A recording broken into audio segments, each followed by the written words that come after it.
Целиот врв на Дуи дојде во Слупчане свечено да го промовира споменикот на паднатите борци од УЧК во 2001 година. Али Ахмети во друштво на Крешник Бектеши, Бујар Османи, Артан Груби, Фатмир Бесими и други функционери на интегративците гордо дојдоа во Липковско. Иако најави дека поради празникот Бајрам нема да присуствува, таму беше и собранискиот спикер Талат Џафери. И денот на оваа промоција не беше случајно избран. Тој е денот што партијата на Ахмети го прославува како Ден на бранителите, кога Липковско пред 21 година стана слободна територија за Ахмети и неговите соборци.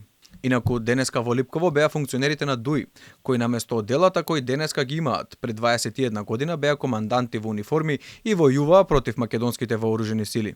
Споменикот во чест на оние кои се бореа против македонските бранители чини 200.000 евра, а институциите немаат одговор за неговото финансирање, нито пак дали била побарана и издадена дозвола за градба. Во Министерството за локална самоуправа велат надлежно било Министерството за транспорт и врски, а оттаму надлежноста ја префрлија врз општината и Министерството за култура.